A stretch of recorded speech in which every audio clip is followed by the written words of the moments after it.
So the salary cap is going to be lower.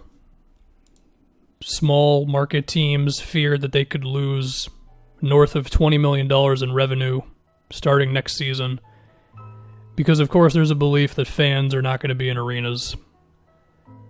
And there's a lot of factors involved in that in terms of how comfortable people are going to be, the laws of states versus the country at large, whether there's a vaccine or just treatment.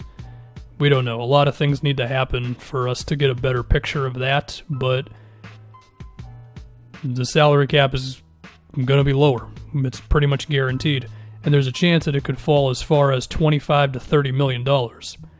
And that opens up a lot of interesting avenues that get pretty rough for every NBA team. I mean, the cap going down does not benefit anyone. Players, teams, all that. The flexibility that teams have, the way that they, would keep some guys. Maybe now you would look to offload some guys. What teams would be willing to take on money? Is there a chance that we could see some star player who's expensive moved, but at the same time, would anybody want to take that guy on now? Which, granted, those were conversations we were already having, but now it could be put up to more of like a boiling point. I mean, there's a world in which some owner is just like pressuring the hell out of his front office to get off of money any way possible, even if it means sacrificing some victories, because they just can't deal with how much money they're losing. I mean, a lot of these owners, and this is kind of what's happening with the Rockets owner right now, is a lot of his money is tied into stuff that's not open right now. And so if owners have to deal with that, and then they got to deal with being in luxury tax hell because suddenly the luxury tax became a smaller number, then it could get really interesting. But on the flip side, for players, anybody who's got a player option is going to accept it. We're talking DeRozan, Hayward, Drummond, all three of those guys. Well, Hayward and Drummond were definitely going to accept theirs. DeRozan was a little up in the air. I feel like now DeRozan would definitely do it. I think there's a chance that contracts, like would guys still sign long contracts, or would they sign short ones with the anticipation of, I want to get back out onto the market when the boom comes back, when we're eventually on the other side of this and arenas are selling out and the salary cap goes up? And even then, would they smooth the increase of the cap, or would they just spike it in 1 year and then we could potentially have another Kevin Durant to Warriors situation? I think another thing, and this is the more unfortunate part, but I think this could get pretty scary for teams that have already had a tough time with generating a profit. We're talking the Grizzlies, the Pistons, the Hornets. These are teams that are all on the bottom of the NBA team value thing from Forbes. And I remember with Memphis, the whole thing was, well, we don't want to trade Conley and Gasol because we got to hang on to the fans that still come to the arena and stuff. Now, because they've got Ja and Jaren Jackson and the team is good, they're probably not afraid of that anymore. But the Pistons should definitely be. I mean, the difference between the Pistons and the Knicks in terms of revenue, it's $3 billion. I mean, yeah, New York City has been, I think, the most hit in the country, but you have to imagine the Knicks, for the most part, wouldn't see a drastic drop-off in revenue. But these other teams, it could be pretty rough. And as a result, you look at, we'll just stick with the Pistons. I mean, stuff like Tony Snell's contract, which is $12 million next season. Would they look to just get off of him just to save all that money? Would they look to get off of Derrick Rose's $7 million? I mean, the real crazy thing would be buying out Blake Griffin, but I don't think they would do that because the long-term implications would just really hinder them. But I feel like these are decisions that teams might be forced to make, where you suddenly have teams that are like kind of okay and whatever, just have to gut stuff in order to just save money. And then I think from there it begins to open up kind of a morality question of what do owners owe the fans, and I don't know. I mean, that I might be looking too much into that, but I feel like it's possible for that to happen. I mean, this happened recently in baseball with my Red Sox trading Mookie Betts. And I mean, I'm more of a casual baseball guy, but for me, like, and this is going to sound like hyperbole, but it's the truth, that trade may have potentially written me off from ever being a baseball fan again. And if some fan base is going to see their team have to make some tough decisions on good players because they just really need to save money, then could a similar thing happen? I don't know. I mean, I don't want this to be too much of a downer, but the salary cap going down, like I said before, it doesn't help anybody. Now, like I also mentioned, there would be an inevitable boom coming back. But how long would that take? We don't know. We're living in a world of uncertainty right now. And the other people that this super hurts is anybody who is going to be a free agent this upcoming season. Montrezl Harrell, Fred VanVleet, whoever else.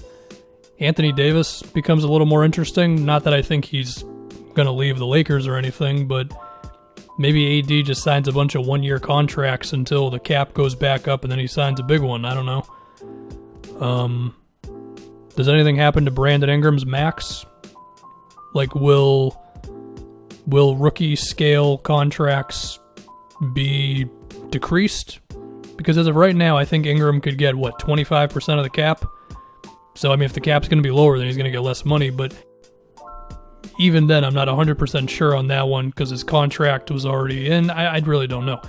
But the other thing, too, is maybe the percentage would be altered. Because as of right now, it's like rookie scale contract, 25% of the cap, 7 to 9 years, 30%, more than 9 years, 35% of the cap on max contracts, right? What if it dropped to like 20% for a rookie scale deal, and then 25 for the 7 to 9 year guy, and then 30 for the 10 plus year dude? That could have drastic implications on what happens in the league. I feel like there's also a chance that if there's any sort of a rift between a player and a team, like you look at the Buddy Hield situation, here's one for you. The Sacramento Kings are 15th in revenue in the NBA. What if this thing just hurts the hell out of them, and then this whole thing of the Buddy Hield stuff, which is real, and maybe they could mend the relationship, maybe not. Maybe they would just go, screw it, we have to get off this guy anyway. But even then, the Kings, they're committed to $96 million after this season, and it could go lower than that if they get off of Bielitsa's contract because it's non-guaranteed.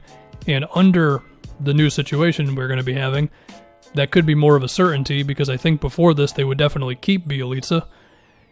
But, they got Bogdan's free agency coming up. So that becomes a little tougher with this whole thing. I mean, hell, you can look at Giannis with the Bucks. And I think, similar to Anthony Davis, I think Giannis wants to stay in Milwaukee, and I don't think he'll be on a different team, but maybe he'll just sign some one-year deals to eventually cash in when the cap goes back up. But then it's like, what if the Bucks get nervous because he isn't locked down for 5 years? And I don't know. I mean, personally, I would just cater to Giannis completely. You want 1 year? All right, man, take it. But you don't know. I mean, hell, we just heard recently that the Pacers and Oladipo have been having contract negotiation stuff, and their first offer to him was basically what he's already being paid. And now this throws that into more of a loop. There's so many things. I mean, is there a wild world in which a team that is desperate to get off of salary trades a very good player to, we'll just say, the Knicks? And the Knicks have assets. They got draft picks, and their players aren't that good, but they got draft picks, and draft picks can go a long way. And they got expiring contracts, which could be really a necessity moving forward here, depending on the team. So there's a chance that while one team is just struggling to figure out their next move, the Knicks could be like, oh yeah, we'll take that guy. Oh yeah, we'll take that guy too. I mean, it's kind of wild to say, and part of me feels a little insensitive saying it, but I mean, it could happen. Like when you've got, if you look at the revenue in the NBA, there's really 3 teams that are clearly way higher than everybody else. It's the Knicks, the Lakers, and the Warriors, okay? The difference between those 3 teams is $0.3 billion. The difference between the Warriors at number 3 and the Bulls at number 4 is $1.1 billion. Okay, that is a massive gap between the top three and everybody else. So it could just create some weird stuff happening. Now, I do know that they extended the time period in which they could terminate the CBA, which I have to assume is a good thing. But the bad part of it, maybe, is that, does that mean we're going to be forced into more CBA negotiations? I would imagine so. And granted, both sides, I think, would be so determined to figure something out that it couldn't be as bad as it sometimes has been, with the biggest example being the lockout of almost a decade ago at this point. But there's a chance, if they have to negotiate, there's a chance things don't go well. I mean, do owners have leverage here? I don't know. I mean, I guess it depends on just relying on the people involved in those negotiations to not want to try to screw over the other side. And I don't know. We're a little bit away from that being a conversation, but just want to say right now, there's a chance that if the CBA's got to be negotiated again, that it does not go well. Which, that's probably the doomsday scenario for the NBA. Which, to be fair, the NBA is pretty much already in the doomsday scenario, but things can always get worse. But things can get better as well. So, we stay optimistic. We hope it all works out. But stuff could get wild.